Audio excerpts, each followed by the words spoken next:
Assalamualaikum kakak, selamat datang di pembelajaran ilmu pengetahuan alam. Sebelum mulai belajar, Ustazah penasaran nih, bagaimana kabar kalian hari ini?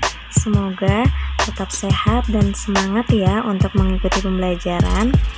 Nah, sebelum kita mulai belajar, kita akan menyimak sebentar apa aja sih yang akan dipelajari di kelas 8. Di kelas 8 kita akan mempelajari beberapa hal penting tentang diri kita dan juga hal-hal yang ada di sekitar. Yang pertama, kita akan mempelajari tentang gerak benda dan makhluk hidup di lingkungan sekitar. Kemudian, untuk bab selanjutnya, kita juga akan mempelajari tentang usaha dan pesawat sederhana dalam kehidupan sehari-hari. Ternyata hal-hal sederhana bisa juga loh menggunakan prinsip ilmu pengetahuan alam. Kemudian untuk bab selanjutnya kita akan mempelajari tentang struktur dan fungsi tumbuhan, yang mana nanti kita akan mempelajari seperti apa sih bagian-bagian tumbuhan.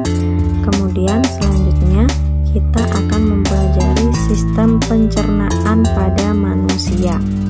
Selanjutnya kita juga akan mempelajari zat aditif dan adiktif untuk kesehatan tubuh kita.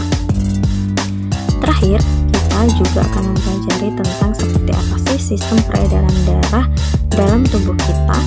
Sebelum mulai belajar, permisi Bu, ini saya kok ulangannya kenapa ya Bu dapat 50, padahal sudah saya cocokkan sama Rizky yang dapat nilai 100, dia jawabannya sama semua Bu, kayak saya salah di mananya ya Bu? Dari dulu Ibu sudah bilang kalau ulangan sama Ibu cara jawabnya harus selalu pakai diketahui, ditanya, dijawab, dan jadi. Kalau kamu nggak pakai itu, Ibu salahkan setengah semuanya, makanya nilainya 50, remet kamu besok. Oke, itu tadi poin penting yang wajib banget kalian ingat untuk pembelajaran IPA, terutama pada materi-materi yang mengharuskan kalian untuk menghitung. Yuk langsung kita masuk ke bab 1, yaitu gerak benda dan makhluk hidup di lingkungan sekitar. Oke, kita awali bab 1 dengan materi gerak lurus pada benda. Yang pertama ada pengertian gerak. Gerak adalah perubahan kedudukan suatu benda dalam selang waktu tertentu.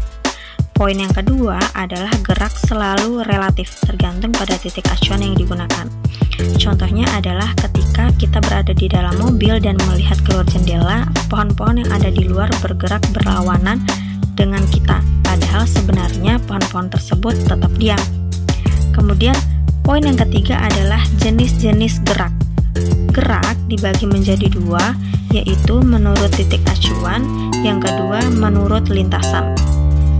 Yang akan kita bahas pertama kali adalah gerak menurut titik acuan, di mana gerak menurut titik acuan itu akan dibagi lagi menjadi dua poin penting.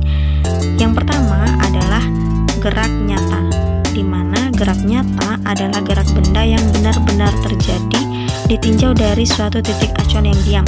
Misalnya, gerak buah kelapa yang jatuh dari pohonnya. Atau contoh lain yaitu sepeda yang bergerak karena di kayu. Dan yang terakhir adalah gerak bola kasti yang dipukul. Kemudian gerak yang kedua adalah gerak semu, adalah gerak yang seolah-olah bergerak, tapi sebenarnya diam. Misalnya adalah matahari yang terbit dari timur, kemudian terbenam di arah barat. Padahal sebenarnya matahari itu diam. Yang bergerak adalah bumi, karena bumi mengelilingi matahari. Itu adalah contoh dari gerak semu.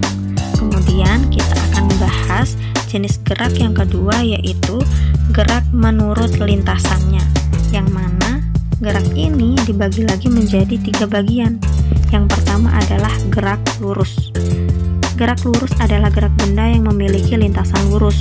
Misalnya, gerak kereta api pada rel yang lurus, atau gerak buah yang jatuh dari pohonnya, atau gerak bola yang meluncur dari puncak bidang miring. Kemudian, gerak menurut lintasan yang kedua adalah gerak parabola, di mana gerak parabola adalah gerak benda yang lintasannya berbentuk parabola. Contohnya adalah ketika gerak bola sepak yang ditendang, atau gerak peluru yang kita tembakkan. Dan terakhir adalah gerak melingkar, di mana gerak melingkar adalah gerak benda yang lintasannya berbentuk lingkaran, misalnya komedi putar. Jelas kan?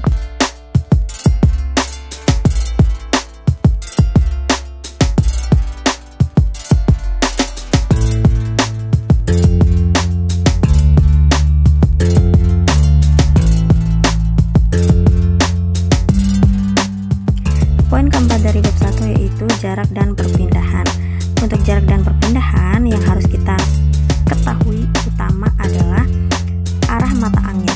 Nah, arah mata angin ini membantu kita untuk menentukan kemana sih arah jarak dan perpindahan yang dilakukan oleh seseorang atau suatu benda. Biar lebih paham, yuk simak contoh soal berikut ini.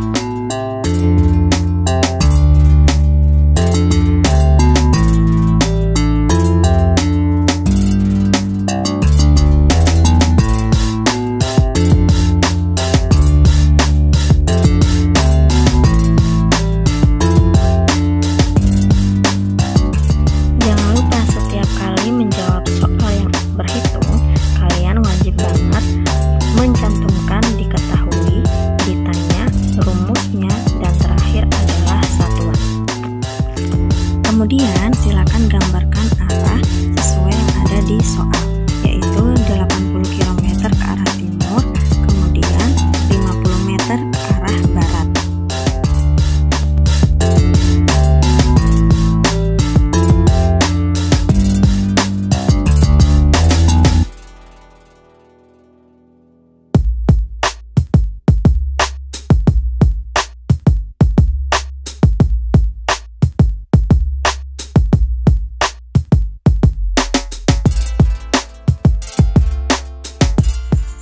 Oke, poin terakhir untuk pembelajaran hari ini yaitu kecepatan dan kelajuan, di mana kedua istilah ini ternyata punya arti yang berbeda.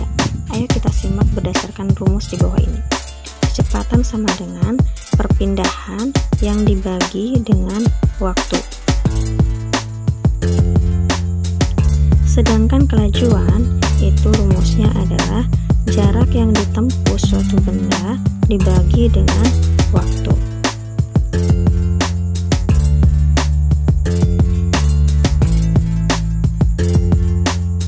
Biar lebih paham, yuk kembali simak contoh soal yang ada di bawah ini.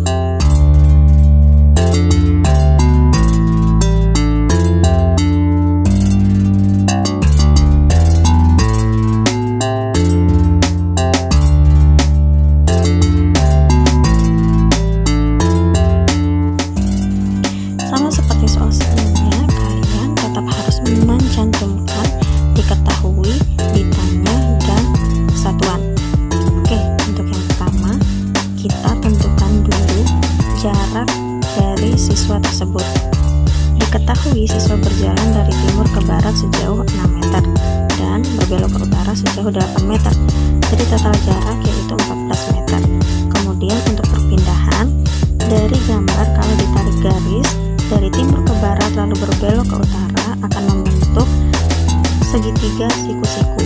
Nah, dari perpindahan kita akan mencari Pitagorasnya.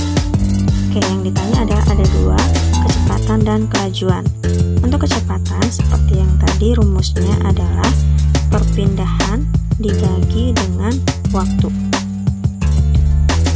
Kemudian, nanti silakan disubstitusikan berapa sih angka perpindahan yang telah kalian temukan di perhitungan sebelumnya. Kemudian waktu yang sesuai dengan apa yang ada di soal, lalu dibagi, dan hasil akhirnya adalah 1 meter per sekon. Kemudian untuk kelajuan, sesuai dengan rumus, lalu substitusikan juga berapa hasil atau apa yang diketahui dari soal. Untuk kelajuan, jarak yang ditempuh dibagi dengan waktu.